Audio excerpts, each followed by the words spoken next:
Nathan Southern, who's a non-traditional security specialist at the University of St Andrews. He's based in Glasgow. Thank you so much for joining us. This report basically paints quite a grim picture in terms of the number of casualties that have happened in Ukraine as a result of cluster munitions. Were you surprised by this outcome, that the fact that the number of casualties in Ukraine has now eclipsed those in Syria? Like you said, it is a very, very grim picture, but in answer to your question, am I surprised? No, not in the slightest. This was always going to happen. Looking at the scale of conflict in Ukraine right now, looking at how they are already running out of regular munitions that the United States were sending them, it was an inevitability that there was going to be an enormous amount of casualties based on these weapons that most of the world have already agreed to ban and would not be selling on to third countries. Well, that's right. As you say, many countries around the world have restricted or completely banned the use of cluster munitions. But controversially, earlier this year, the United States had agreed to supply Ukraine with these very same weapons that have been killing many, or injuring at least many, Ukrainians, as outlined in this report. What do you make of that move, that basically Ukraine is looking or could potentially deploy these controversial weapons, even though many of their own people have been victims of them?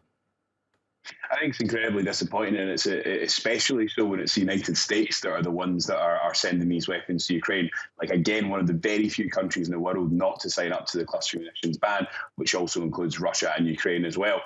And Russia have been using these weapons extensively on Ukraine, and I can understand the calls from the government to want to be able to retaliate and use these weapons quite an effective manner.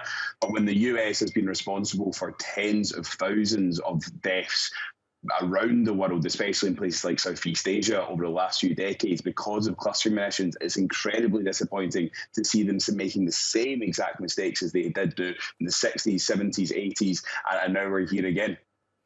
And when we look at the conflict in Syria, we know that active fighting, or the large-scale active fighting, has cooled down more recently. But the danger that these cluster munitions face is still ever present, isn't it? Because those unexploded remnants could still potentially maim and kill people. Yeah, this is the real problem. During battle, it is highly expected there's going to be both civilian and military casualties. But the problem is the difficulty in clearing these munitions. When they have such a high dud rate, as I said, that means there can be dozens or hundreds from one drop in an aircraft that will not explode. And those bombs can remain for decades and even centuries later. Now, Syria is a great example of this, where there is some low-level fighting, and you've got mine action groups on the ground trying to do what they can to fight against this. Ukraine, they are setting up new initiatives from new mine action groups that haven't been there before.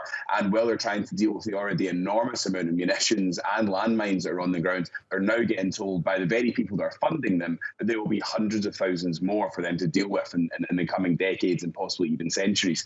The real risk with this is that these bomblets are often quite brightly coloured, they're quite odd shaped, and it is often children that find these for decades to come. So in places like Laos, Cambodia, Vietnam, you have children still every year picking up these little funny looking objects and losing arms, limbs, and their lives still to this day. And in Laos, it looks like it could take another 900 years to clear up the cluster munitions left by the United States during a war over 50 years ago.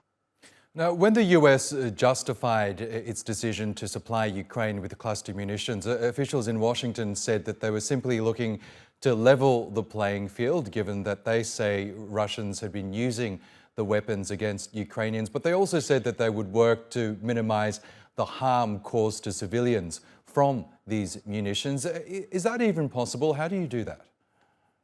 It's really not. The United States has provided very little evidence to show that these weapons will have a lower dud rate. So the usual rate that these explode are between 2% and 40%. Now, the very best case scenario is that the United States will supply most of the munitions that will only have a 2% dud rate, which is much better than 40. But that will still inevitably leave hundreds of thousands of unexploded munitions in the next few years.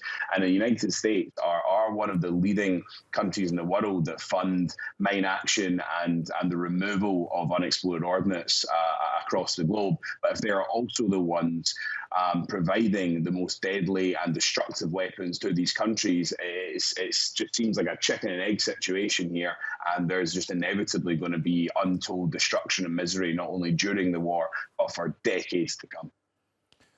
Okay, Nathan Southern, we'll have to leave it there, but thank you so much for sharing your analysis with us here on TRT World.